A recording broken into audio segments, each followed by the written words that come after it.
Well, we made it, folks. The NHL season is upon us. The first game of opening day, Seattle versus St. Louis, and before puck drop, we got the last remaining captain vacancy filled as Jordan Eberle was given the C. So congrats to him. That was cool to see, but also cool to see was this. Day one, and Jessica Campbell behind the bench already making history. Now, you may have heard during the offseason about Campbell's hiring by the Seattle Kraken and Dan Bausma, who tapped her shoulder to come up to the NHL level, but with the opening day of the NHL season, she now has officially made NHL history as the first female assistant coach. And look, it is damn hard to get a job behind the bench in this league, like super hard. So to break in and for Dan Bausma to give Jessica this opportunity, just know that he's not making this move if he doesn't believe in her. His job is on the line too. Now, as for Jessica, she's coming off 2 consecutive Calder Cup appearances with the Coachella Valley Firebirds as the assistant coach. And they are, of course, the farm team for the Kraken, so she has familiarity with at least some of these guys already. She's also a 2-time medalist at the World's U18 with gold and silver, and she was a silver medalist at the 2015 World Championships. Now, on top of that, she also owns her own business as a skating coach, actually having coached guys like Luke Shen, Shea Weber, Matt Barzell, among others during the lockout with skating. So she's earned this, and a huge congrats to her in her rookie campaign as a full-time coach in the big league. So, how did her debut go? Well, pretty damn good early on, at least. The Kraken came out hot, outshooting the Blues 11-6 in the opening frame, but it was over in the second, where just 27 seconds in with a 2-on-0 that the Kraken finally put one behind Binner with the rebound to get on the board first. They then followed it up not 2 minutes later with a second, Tolvanen with the redirect, and the Kraken were rolling, tripling up on shots, as then it was back to the blue line and Oleksiak drilled one home to make it 3. But wait, this one was offside by a mile, but immediately after, Toropchenko and Gord got tangled up in front of the Blues bench as...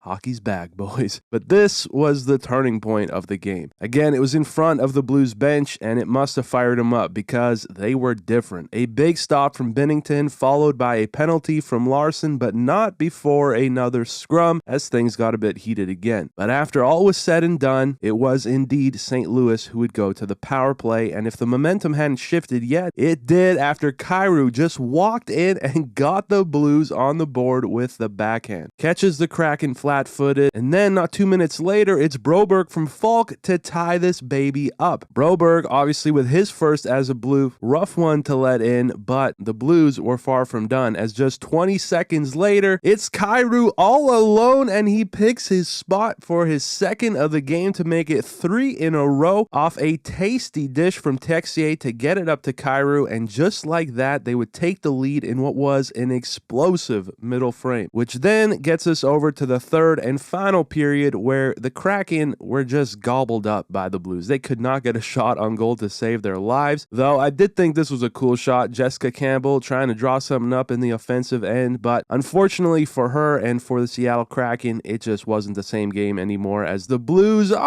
baby, I hope you didn't have the over, as they almost made it 4-2 right at the end, but they come into Seattle and take the dub regardless. Again, hockey's back, baby. I'm happy to be back. Thank you guys for watching, and I'll see you in the next one.